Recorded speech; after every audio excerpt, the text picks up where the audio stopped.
শীতকে কেন্দ্র করে গাইবান্ধার ফুটপাতের শীতবস্ত্রের দোকানে বেড়েছে নিম্ন আয়ের মানুষের কেনাকাটার ব্যস্ততা। বিস্তারিত জানাতে গাইবান্ধায় আছেন আমাদের সহকর্মী বিপ্লব ইসলাম। সরাসরি চলে যাব তার কাছে। বিপ্লব, শীত নিবারণের জন্য নিম্ন আয়ের মানুষের কিন্তু একমাত্র ভরসা যে গাইবান্ধার যে একেবারে কম দামি এবং পুরনো কাপড়ের দোকান, সেই দোকানগুলোতে কিন্তু আমরা দেখছি যে শীতের শুরু থেকেই কিন্তু উপচে পড়া ভিড় ক্রেতাদের।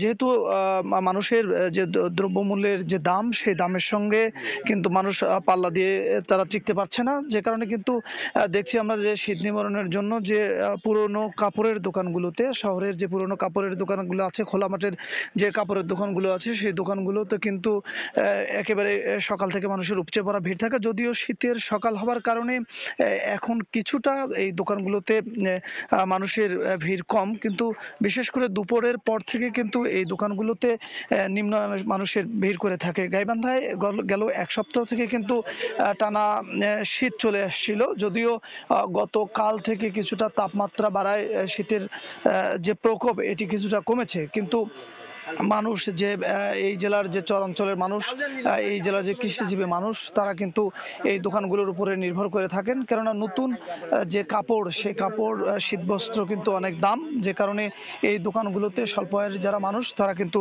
এই দোকানগুলো থেকে কাপড় সংগ্রহ করে থাকেন। এই দোকানিরা যেটি বলছেন যে শুধু জেলা শহরেই কিন্তু 200-র অধিক দোকান একপাশে রয়েছে, আর স্বাধীনতা প্রাঙ্গণে যে খোলা মার্কেট রয়েছে, সেই খোলা মার্কেটেও কিন্তু কয়েক শতাধিক এই ধরনের খোলা দোকান রয়েছে।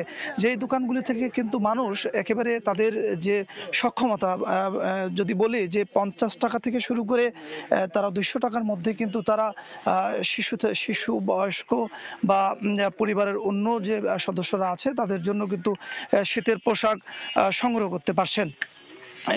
এই দোকানগুলোতে জেলার 7 উপজেলা থেকে কিন্তু আমরা দেখি যে সকাল থেকে মানুষজন ভিড় করেন তাদের যে শীত নিবারণের শীত বস্ত্র সংগ্রহের জন্য। বিশেষ করে চরাঞ্চলের মানুষ এবং নিম্ন আয়ের মানুষ কিন্তু এই মার্কেটগুলোতে ভিড় করে থাকেন। এই ছিল গাইবান্ধার শীত বস্ত্র কেনাকাটার সর্বশেষ খবর।